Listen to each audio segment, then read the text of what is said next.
The United Cup, 3 hours of incredible intensity, and look how much it means to Iga Świątek to win this match. It was physical, it was high quality, and it was amazing. It certainly was, and it was Team Poland that prevailed, and Iga and Hubie getting the work done. Tonight, of course, it is Italy and Team Czechia who will play for that last spot in the semi-finals, and they will face USA in the semi. They've both arrived. Jim Courier on a lovely charter flight from Perth. Yeah, you had Team USA and Kazakhstan, the two semi-finalists coming out of Perth. So they made their way across the country yesterday. They got Team USA came out for a hit yesterday. The Kazakhstanis decided to rest and just kind of rewind a little bit today. Obviously, everyone's back out here getting ready for battle tomorrow. So they get a couple of days to regroup, get used to the time zone and the conditions. Indeed. Well, Team USA will certainly have eyes on this quarterfinal tonight. Let's have a look at the bracket. And this is the road to the finals for these sides. As we said, Team Kazakhstan and Team USA came over from Perth after winning against Team Germany and Team China, respectively. Last night, Poland prevailed 3-0 over Team Great Britain, and they will face Kazakhstan in the semi-final. There is one spot left, and tonight it is Team Italy up against Team Czechia. This is what the order of play looks like at Ken Rosewell Arena. Jasmine Paolini and Flavia Cobolli, they've both been flawless in their singles thus far. What can they do? Women's singles will be against Karolina Muchova, and Thomas Machac will battle out the men's with Cobolli.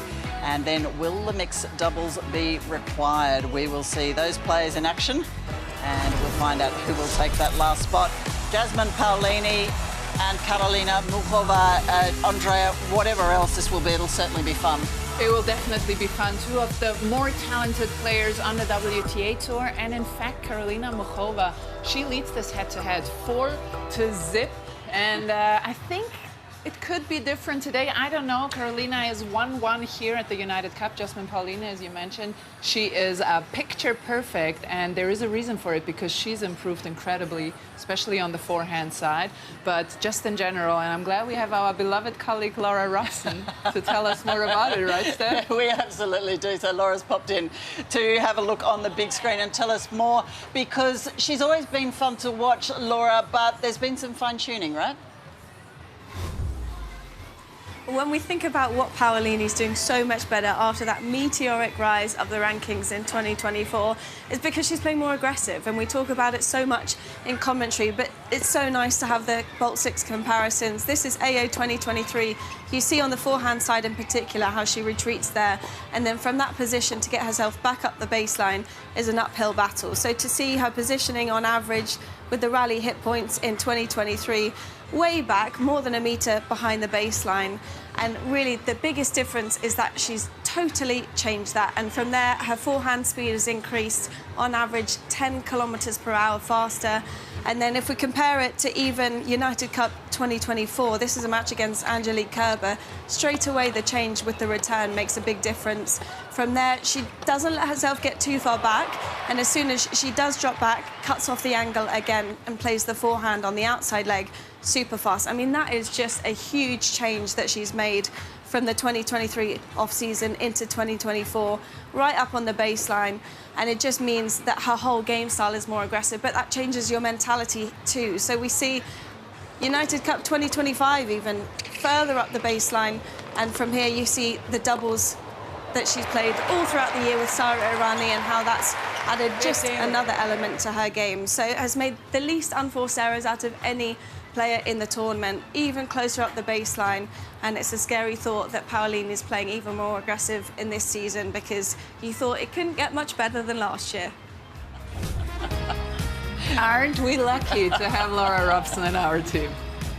And she's dead right about Jasmine Paolini. She might be diminutive in stature, but she is at a career high 4th in the world, and an absolute joy to watch. Jim, that smile just lights up the arena. It absolutely does. And look, she's getting the rackets ready to go, getting the grips all set, and she's just so much fun to play. She's basically effervescent, isn't she? Just bubbly out on the court and off the court. So can't wait to see that, because Muchova also, with the all-court ability that she has, this promises much. And what a nice personal assistant to have in Sara Errani, right? Former world #5. Not bad. And, yeah, gold Olympic medalist. I would like a personal assistant like that, Jim. I would grip your rackets. I would grip your rackets. No problem. Got you covered. Yeah, we've got witnesses now, Jim. We'll hold you to that. Tell us about Karolina Muchova. She's had a loss and a win coming into this one. The loss, of course, to Iga Swiatek. So that was against a pretty impressive rival. It was tennis's loss when she was out with a lot of time for injuries, because this is one of the most exciting players in men's and women's tennis to watch. She plays all across the court.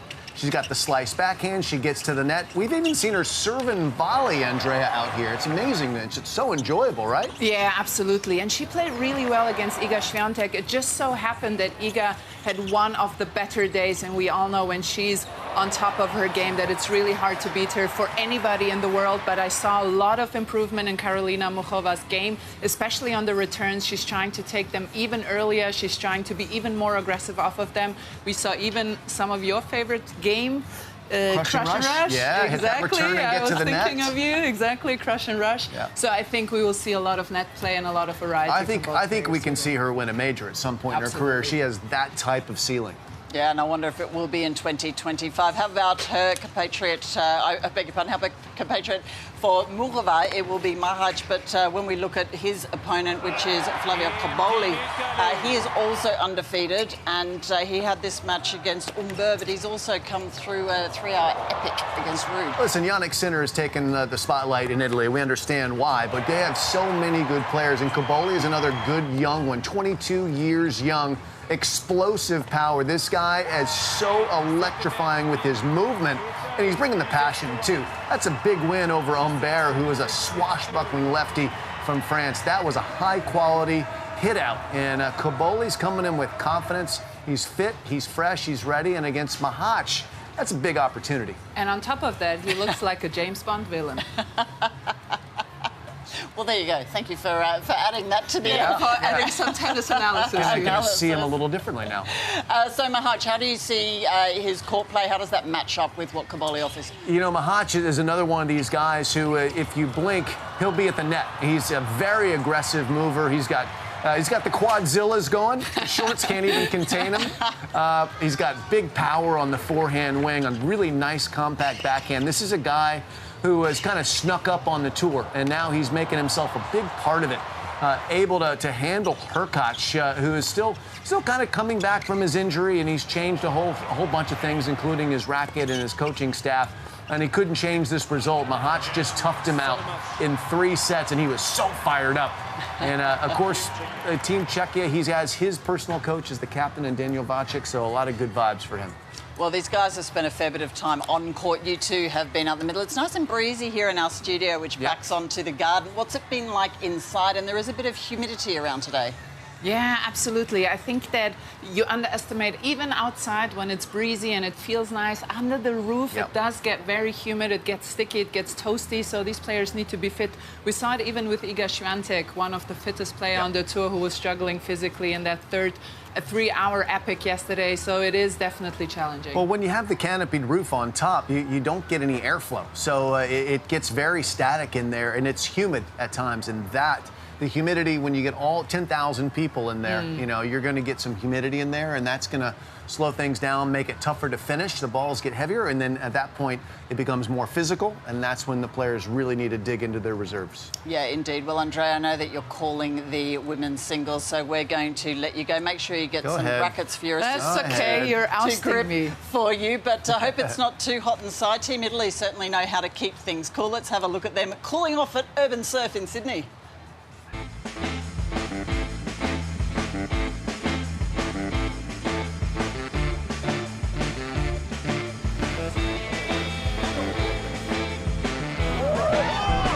I need to be scared about the water. You ready? Ready! Come on! Woo!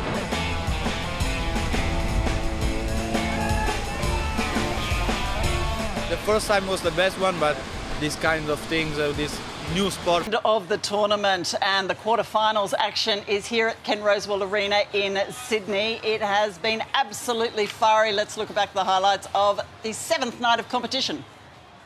Hubert Hurkacz and Billy Harris both entered the quarterfinal stage winless at United Cup 2025, but it's tough to keep the Team Poland big man down for long. And that's a touch of class The first set went to a near customary tiebreak for Hurkacz, one which ultimately went his way. Sensational rally. Great Britain's Harris wasn't overawed by the occasion, arguably his biggest as a pro, as he continued to ask questions of the world number 16. A terrific turnaround from Billy Harris. For all that Harris could throw at his rival, Hurkacz had something a little better in his bag of tricks. Oh, even Todd Woodbridge is going to love that. Yeah, that was special. Hurkacz got a decisive break at 5-all and served out the match, the first step for Team Poland toward a semi-final. Iga Świątek looked set to take the second, and quick as she burst from the blocks against Katie Bolter. Too good. What a start by Poland. The Brit, playing career-best tennis, was in no way intimidated by the world number 2.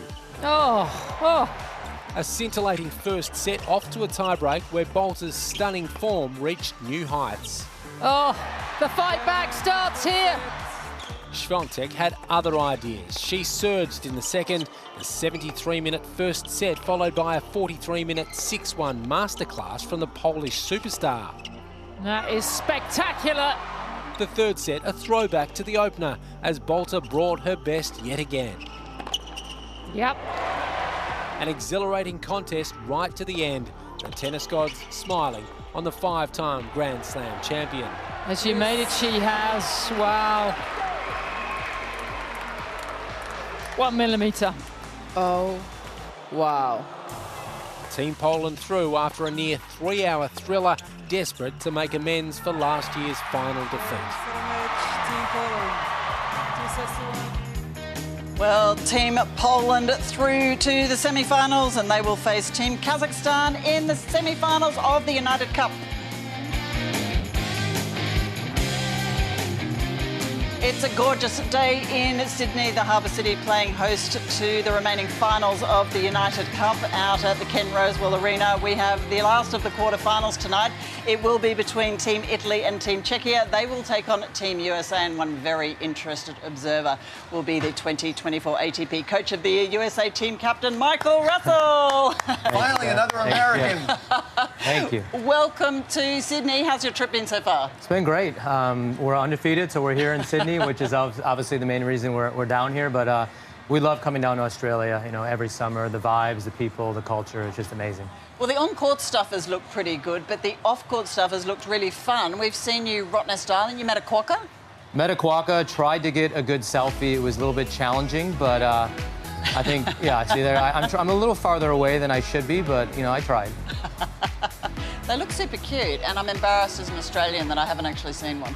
Yeah, you need to try it. It's an experience for sure. And obviously you have your player, Taylor Fritz, who you work with all year long, as well as Coco Gauff. You got a great team. Danielle Collins hasn't seen any time. She's a top tenner just sitting on the bench. How are the team vibes this year for Team USA? It's awesome. They have their ritual of going to the escape room after matches where they really do a lot of bonding there, and just, yeah, the energy that Coco and Taylor bring to the team and the matches is just phenomenal. And how has it been on the bench for you with Coco? I mean, you know her, but it's a different thing coaching her in real time, I would imagine. Yeah, I mean, it works really well. Her coach, JC Farrell, is here, so we work together. You know, he's doing obviously the majority of the coaching. I'm there to facilitate energy and motivation, and it's been clicking. And what have been the stress points? I mean, Taylor served for the match against Felix Auger-Aliassime, didn't get that one, so you guys had to go to the mixed doubles there.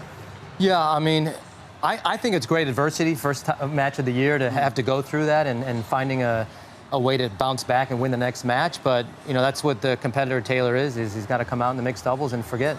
Well, he's done such a good job. Sorry to interrupt you, Jim. Of course, through 2024, we saw such progress with him, and particularly through, well, we saw him at the Australian Open Down Under. You really enjoyed that. Yeah, no, it's been a fantastic year. I mean, Taylor's trying to move forward more. Could still come net more, a little more, but serve has been more consistent. He's getting fitter, better explosiveness, so looking forward to 2025. I mean, he played so well last year in Melbourne, made a deep run there, couldn't quite get past this guy who's pretty good. What do you remember of that match? Yeah, I try not to remember those matches with Novak, but, you know, you got to learn from him. I mean, Taylor played a super long first set and wasn't able to get through that long tiebreaker, 75-minute first set, and I think that was the big difference when you're playing 3 out of 5 and that endurance factor with Novak. But, you know, a lot of positives to take away from that match. Well, and he made the finals of the U.S. Open, so he's progressed, and he's up at 4 in the world. Where do you take him from here? What are the next steps to get him elevated and win that one more match at a major? Yeah, I mean, that, as you said, that's the next step, winning the major. He's put himself into the finals of the U.S. Open, finals of the ATP finals, so he's played the big matches, had the experience, and now he has to learn to come out on top. And what about the Czechia and the Italy matchup? Have you guys been watching from Perth and just kind of keeping a beady eye on what's happening over here in Sydney? We've seen the results as a team. We haven't really watched too much of the individual matches, but on the men's side and the women's side, I mean, both players are extremely dangerous. Machac, as you guys were talking about, extremely explosive, and Cobolli just brings the energy. So it's a 50-50 toss-up from my point of view, who's going to win that. But either way, it's going to be a tough match. And what about moving from Perth to here, the conditions, the court, the environment? How are your players feeling about Sydney compared to Perth? Feel a little more humidity. Court could be a touch slower, maybe a little lower bouncing compared to Perth. But, you know, we got a light hit in yesterday, played an hour today, and they're feeling good, and they're striking the ball well. Who did Taylor practice with yesterday? There you are, out with him? Yeah, he hit with Coco. So Taylor and Coco went out and stroked a few, and it was a good session. And then today he hit with our number 2 singles player, Dennis Kudla, who's been a great practice partner all week. So, you know, they're feeling good. Have you guys gotten a chance to get on to Ken Rosewall Arena or just outside courts? So we hit an hour today, each player. So Coco hit for an hour and Taylor hit for an hour on Ken Rosewell. Okay, well, that makes a big difference. It's so different than the outside court, right? Yeah, big difference. Got it. How about time change? Any issues with the time change? It is somewhat of a challenge. It's 3 hours. So, yeah, I mean, the players were getting to bed a little bit later and waking up a little later as well. So it's, you know, you got to get used to it. You know, Steph and I had a word about that. We're like, let's make sure that the Americans get to play the night match on Saturday night. They get that extra 3 hours sleep, right? That's important. Well, if you guys put the word in for that, thank you. We did it. No, Steph did it. She's got all the juice. It was all for you, but we appreciated staying up till 4 a.m. Sydney time to watch you clinch that as well. You guys had it looked like straight out from the airport to come out here. Is that part of the momentum? We did. We just thought it was important to get used to the conditions as soon as possible. And after a 5-hour flight, it's important just to loosen up the legs a little bit and get a feel and you know, get a light sweat. And what are the plans here after you guys, hopefully, if I take my broadcast out of an American hat, win the United Cup again? What's the plan for next week? Well, first we have to celebrate as a team, of course, and then we would move on to Melbourne and have a good week of preparation with fitness and getting some, you know, a little bit longer time on court to get ready for that 3 out of 5. Fantastic. Well, we wish you all the very best. Mine without a word of bias, but I know that Jim is definitely rooting for you with his neutral hat on. Yes. Thank you so much for dropping in today, and of course all the best to Team USA. They will be in action in the semi-final tomorrow. They'll play the winner of tonight's match between Team Italy and Team Czechia. There's so many people working behind the scenes here at the United Cup to make everything tick. And one of our volunteers shows that even at the age of 95, a smile goes a very long way. My name, I'm called Norman Wong. I'm 95. My role today is patron services. Well, this year is my 22nd year as a volunteer in this organisation. What attracted you to volunteer here at the United Cup? Well, because we used to play tennis and I like tennis, so I got interested in becoming a volunteer and just carried on since then. Seeing the top players live instead of on TV, but apart from that, I think just the atmosphere and the enjoyment of the crowd participation. I think people, if they're interested in tennis, this is the place to be. My advice would be, don't think, just do it.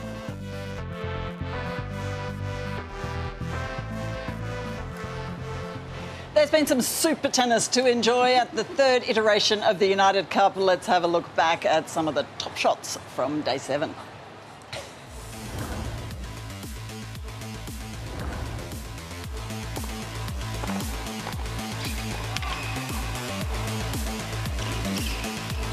Oh, he's everywhere. Have a look at the anticipation, though, from Zelensky here. He's reading the play so well.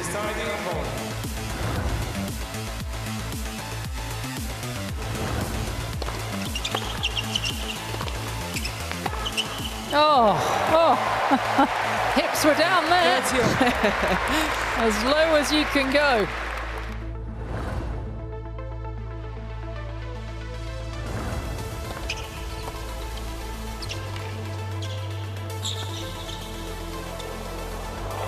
The backhand is a work of art. Sizable as Hologic. This drops in just inside the baseline. That is beautiful.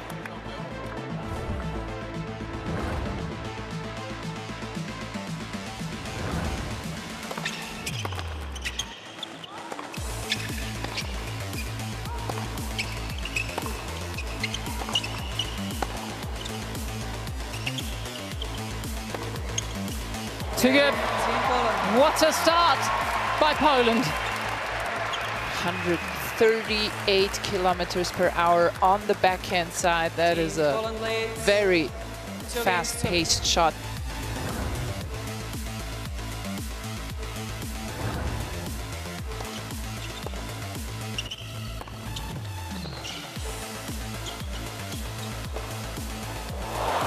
As a semi-trick shot, on purpose let it drop as low as he could so he could get right round the outside of the ball.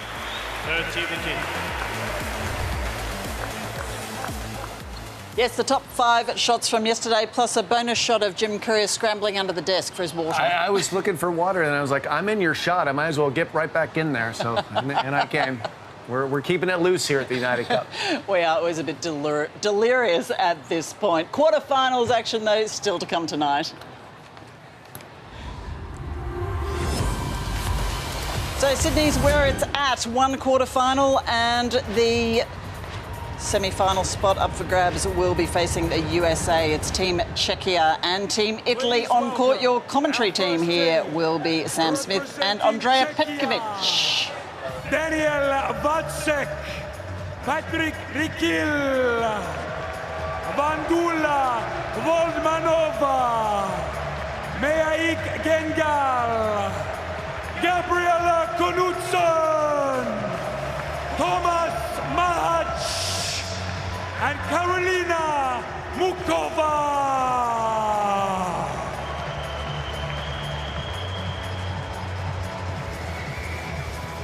And please welcome their opponents for tonight. Representing Italy, Renzo Fulan, Angelica Moratelli, Andrea Vavasori, Matteo Gigante, Sara Errane, Flavio Cobolli, and Jasmine Paolini.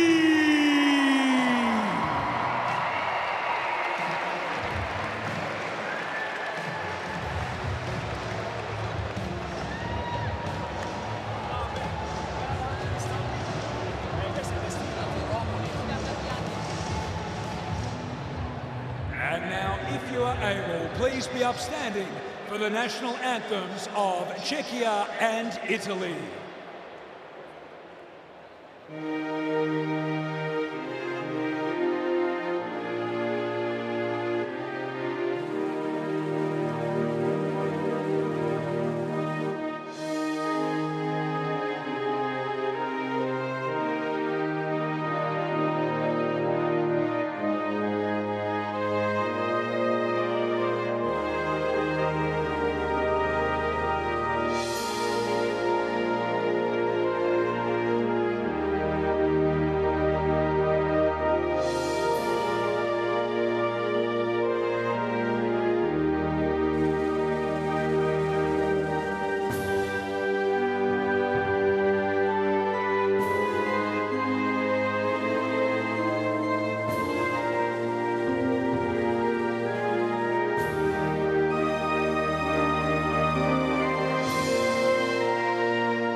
pronti alla morte, siamo pronti alla morte, l'Italia d'amore.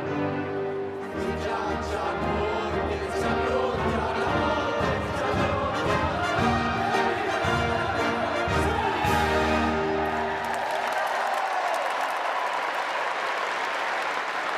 Well, if the Italian national anthem doesn't put you in a good mood, I don't know what will. You almost want to sing and dance and be happy, and it's a wonderful tune. It's called the Song of the Italians. It was written in the mid-19th century, but it's better known as the Inno di Marmoli, after the chap that wrote it, Goffredo. What a great name, Goffredo Marmoli.